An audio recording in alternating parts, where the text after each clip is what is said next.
What can men get away with that women can't? Story 1. The freedom to not care about certain things.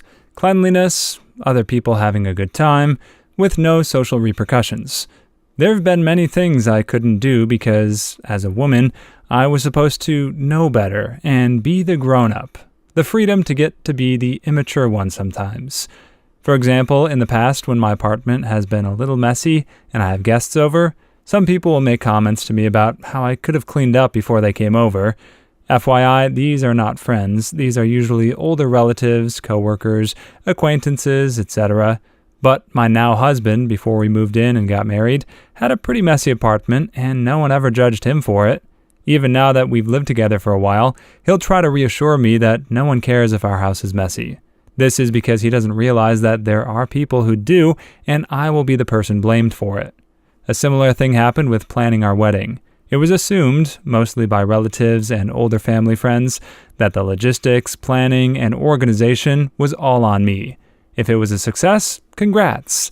This person is now a successful, grown-up adult woman. If anything is slightly off, and they will find something, then the entire blame would be completely on me because I should have known better. I tried explaining that we planned our wedding as partners and had equal say. We truly did, but these people didn't believe me. Story 2. So, my partner and I have literally the same master's degree, but when people talk about something in our field, they always want to know his opinion and don't even bother asking me. Not sure if this is a general thing though, just one of my pet peeves. Boyfriend and I were in culinary school. I graduated first, and he eventually couldn't graduate because of freaking English professor never putting in his final grades and him sucking at philosophy. People always refer to him as, "Hey, chef," and ask him for advice on cooking and other stuff. Personally, I never felt much like I earned the title of chef. Even hearing novice chef feels weird. But they always act like I chose a hobby while this is a career. I've even been told a woman can't use a wok, or that I can't wear my glasses in the kitchen, or that they were looking to hire a man. It's frustrating as hell trying to get work in Eastern Texas. My sister-in-law was a mechanic and had to move to Houston to get treated seriously. So, do women belong in the kitchen or not? Sexists need to make up their mind. I can only somewhat relate to this one, as people have also confused my qualifications for working in the kitchen. For the longest time, people thought I was the head chef on the SS Gourmet, when in reality, I only cleaned the bathrooms on the Gourmet. I was, however, the head chef on the SS Diarrhea. My specialty was canned peas, made in the old-fashioned way. Story 3. This is definitely a bad thing, no matter who does it, and most men do not do this. People shouldn't get away with this, but they do. It's a thing where you date someone for a while, things are going well, you move in together, then bam, you turn around and say, "Honey, I expect you to do all my laundry, cooking, and cleaning from now on. After all, you are my wife now." This happened to a couple of my friends. I've only seen this seismic shift in power dynamics from the male partner towards his female partner, not the other way around. While they're living separately and dating, the guy is fine doing his own household chores. Then once he moves in with a girlfriend or wife, he expects her to take on all chores. Mama's boys are bad for this. They move out, grow up, clean up after themselves, but revert back to being a messy teenager. The girlfriends end up caving, cleaning up after them, and becoming their mother. When the relationship and intimate stuff goes south, the guy doesn't know why. When you have to pick up a guy's sweaty gitch off the floor after repeatedly asking him to, you don't want to have wild, passionate romance stuff on a regular basis. This is exactly where the age-old being married equals no intimacy thing comes from. It is exactly freaking this. You turned her role into mom, and she turned your role into child as a result. She doesn't want to sleep with a child. You played yourself. Story 4. Getting the snip. For men, they just walk into the doctor's office, lay down on a table, and within 10 minutes, they're done. Sterile and still firing, and often no questions about their decisions. For women, it's a huge battle, especially when you're younger, and often impossible. You'll be told that you're too young to do this, that your mind will change as you age, and if you somehow jump through all the hoops and the courts don't rule you down, it means thousands of dollars out of your pocket to go to hospital. Honestly, I don't even care about the cost. I just want a free choice to do what I want with my body. And before anyone bothers to chime in with a comment about how women have got so many contraceptive options to choose from and men don't, let me just point out that hormonal birth control can wreck a woman's body in so many ways. I ended up with osteoporosis because of it. So far, those brittle bones in my lumbar spine have been fractured 3 times, leaving me with constant pain, and considering myself lucky, I can still walk. For some reason, this was considered a better idea than just letting me get my tubes tied. Yes, there should be more contraceptive options for men, but that means men are going to have to learn to take the side effects too. Not sure if it's like this everywhere, but at least where I'm from, they are pretty stringent for men going in for vasectomies too. Especially if you're married and don't already have 2 or more kids, they often require your spouse to give consent before they'll even consider the procedure. If you're single though, there are less hoops to jump through as a man who decides he doesn't want kids. Story 5. My older sister has a master's in HR. She has 18 years experience in the field and also handles payroll for the company she works for. The guys at her job expected her to make coffee and handle all incoming calls. She told them, "I'm not a secretary, nor am I a barista." They proceeded to ostracize her. It continues to this day, and she has no idea what to do. Someone in another reply mentioned that it's harder for women to be serious without someone thinking that they're being a witch. I flat out wish I could walk into her office and just Tasmanian devil their butt. Then again, I'm pretty stupid, and my answer is always to go Tasmanian devil on a situation. I was an office administrator in a place full of male engineers. Second day, they send over the senior guy to tell me the coffee pot is empty. I could tell what he was angling for, the new girl to become the coffee slave. I just shrugged and said, "Oh, thanks, but I don't drink coffee," and played dumb when he tried to explain that's not what he meant until he felt like a butthole. Story 6. Walking home alone at night, I can't imagine being completely terrified every time I needed to take even just a short walk home. I do this frequently, and I'll not lie, I get harassed. But screw it, I'm going to the movies alone now, because I'm not going to let these romantically frustrated buttholes dictate where I do or do not go. Good on you. For real though, be safe. As much as it is your right, and you should have every reason to feel safe, doesn't make it true. My general philosophy on this is, the more you modify your behavior to accommodate these people, the more they win and feel validated. I have no illusion that I'm safe. Things have gotten physical to various degrees on several occasions, but I refuse to live my life in fear. I try to make calculated risks based on the hour, the neighborhood, and my knowledge of it, but that's really all you can do. Story 7. Not participating as much in raising their kids. If my husband watches our son for 2 hours while I go out for dinner once a month, he's the world's greatest dad. The standard is so low, it should be offensive to men. We went out to eat once, and my husband finished up while I tended to our son. He then offered to take our son to the car while I finished. Our waitress came back and actually said to me, "You're so lucky to have a man watch your baby." We both wear wedding bands, and the kids ginger as they come, pretty obviously ours. I'm also the one who gets stuff heaped on me for anything people perceive to be wrong about our parenting. My husband is absolved. Story 8.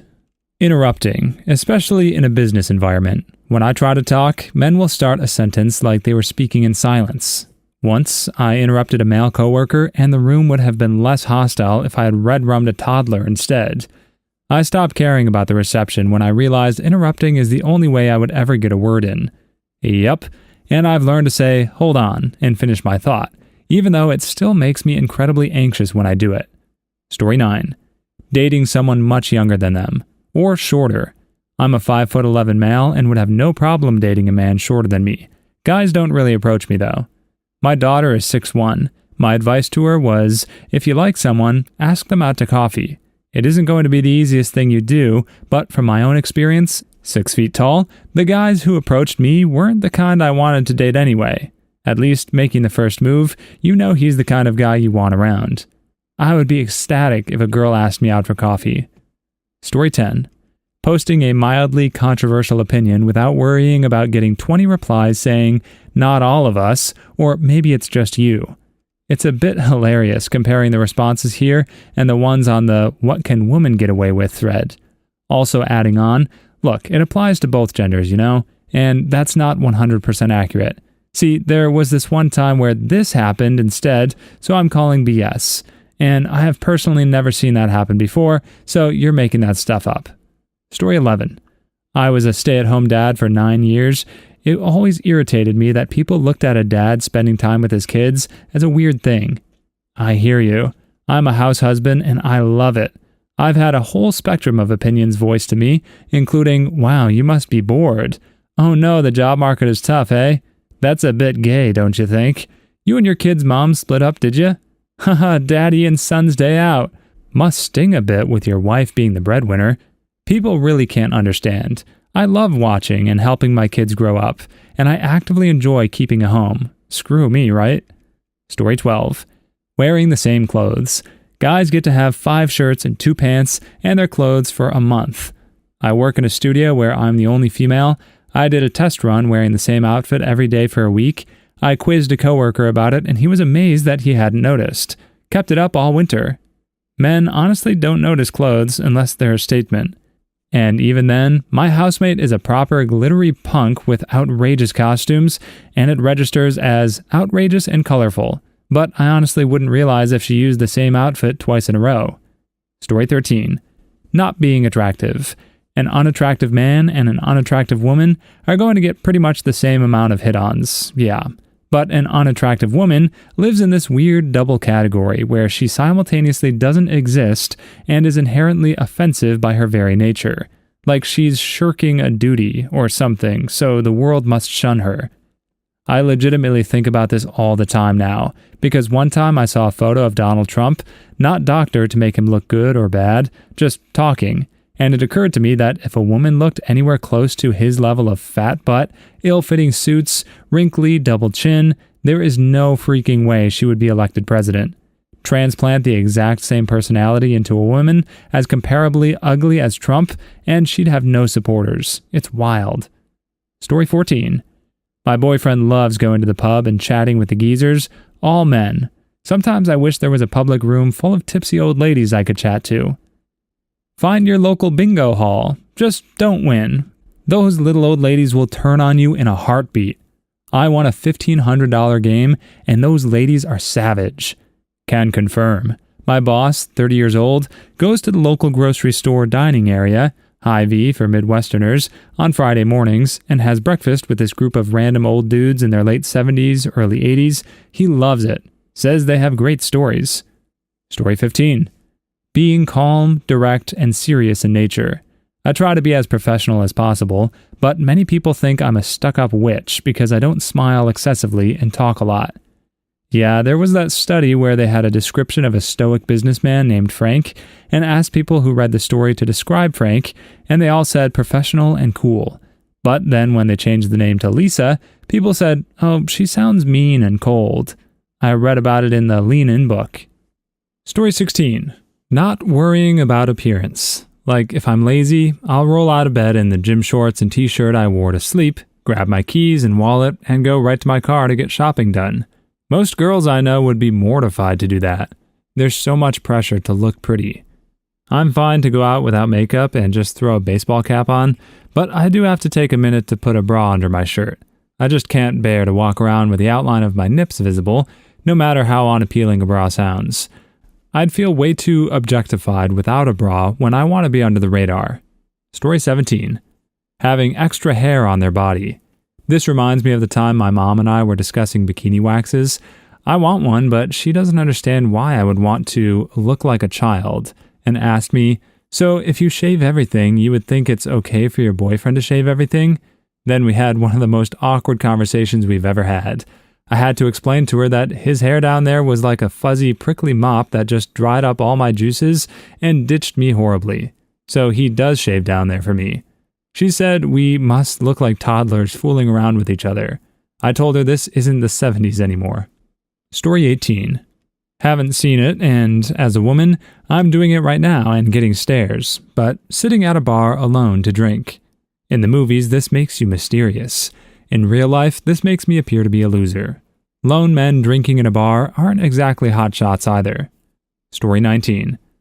The double standard of having a lot more partners in life. Yeah, a woman sleeps with 20 men and she's a horse. When a guy does the same thing, and he's gay. Definitely gay. Story 20. Enjoying certain things. Sports, video games, music, without being questioned. Oh, so you think you're a Niners fan? What was the name of their 1979 quarterback's dog? They only won 2 games that year, so it should have been Steve DeBerg's only friend. Story 21. Using couchsurfing.com without much anxiety. Bedbugs don't see gender. They do, they just don't care. Story 22. Simultaneously being bald and having a beard. My grandma is trying out this look, but I don't suggest it. Dang it, you've just ruined my plans for when I'm an old lady. Story 23. Publicly roasting their friends. If a woman is wearing a questionable shirt, her friends will say, "Oh, that's cute." If a guy shows up to a gathering wearing a pork pie hat, you know dang well his friends are going to clown on him. Story 24. Peeing inconspicuously anywhere they want, without either having pee drip down their thighs or popping a squat. Do you guys understand how lucky you are that you don't need toilet paper or wiping after a pee? Story 25. Going out to buy a pack of smokes and never coming back. I'm still waiting for you, Dad. Story 26. Peeing your name in the snow. It just seems like if a woman wanted to do that, it would be illegible. You have to shuffle around like a crab. It's not impossible. Story 27. Men can get out of a car repair place without getting ripped off because the shop will assume they know about cars to see through the BS charges. Story 28. Readjusting or scratching themselves in public. Slowly stretches leg across room to get balls unstuck from legs. Story 29. Being a jerk without being accused of being on their period. Please leave your stories in the comments. I'd love to make a video of them in the future. Also, don't forget to like and subscribe.